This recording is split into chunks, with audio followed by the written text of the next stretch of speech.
Assalamualaikum warahmatullahi wabarakatuh. Kembali lagi dengan kita di channel 4 Sekawan Jaya.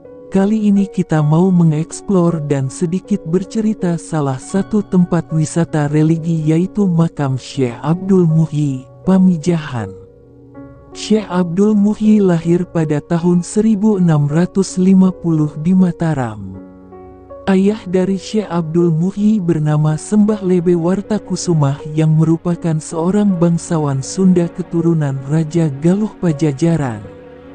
Sedangkan ibu dari Syekh Abdul Muhyi bernama Raden Ajeng Tangan Ziah, juga seorang keturunan bangsawan Mataram yang berjalur sampai kepada Syekh Ainul Yakin Sunan Giri. Perjalanan Syekh Abdul Muhyi Pamijahan dalam menuntut ilmu. Sejak dari kecil Syekh Abdul Muhyi sudah sangat ahli ilmu agama Islam. Ilmu-ilmu agama yang dipelajari semasa kecil diperdalam lagi ketika menginjak usia remaja. Pada usia 19 tahun, Syekh Abdul Muhyi belajar ilmu agama kepada Syekh Abdul Rauf Asingkili atau yang biasa dikenal dengan Tengku Syekh Kuala selama 4 tahun. Kemudian Syekh Abdul Muhyi melanjutkan perjalanannya untuk menuntut ilmu ke Mekah. Di Makkah menimba ilmu agama dengan Syekh Yusuf Al-Magassari, Hasan Al-Ajami, Ahmad Al-Kusyai, dan Ibrahim Qurani. Saat berada di Makkah, Syekh Abdul Muhyi mendapat mimpi tentang Syekh Abdul Rauf menyuruhnya untuk mencari sebuah gua. Dalam mimpi tersebut, beliau diperintahkan pulang ke tanah Jawa. Setelah ibadah haji diselesaikan, Syekh Abdul Muhyi kembali ke kampung halaman dan menikah dengan Sembah Ayu Bekta. Karena tidak menemukan gua yang dicari, akhirnya Syekh Abdul Muhyi bersama keluarga berpamitan kepada penduduk desa untuk melanjutkan perjalanan mencari gua yang dimaksud. Setelah menempuh perjalanan yang cukup panjang, sampailah di daerah Garut Selatan.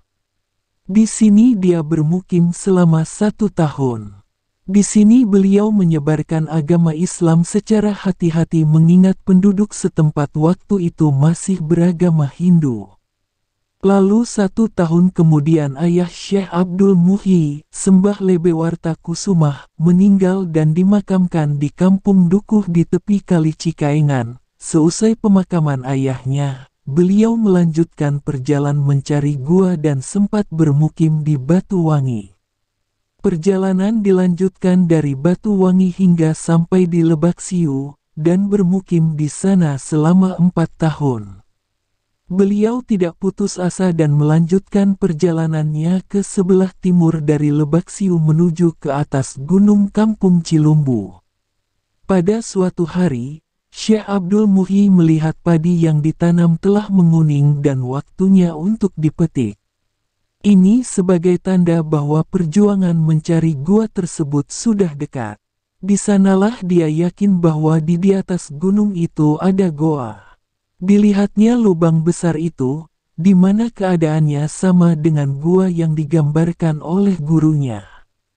Seketika kedua tangannya diangkat, memuji kebesaran Allah.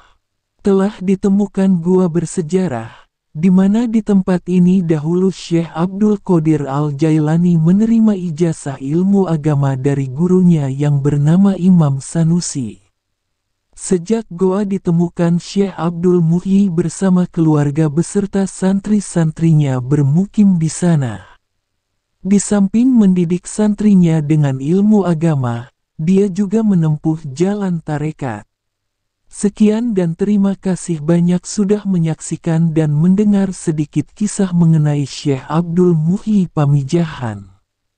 Mohon dukungannya dari sedulur-sedulur untuk like, subscribe dan share.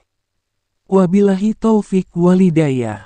Wassalamualaikum warahmatullahi wabarakatuh.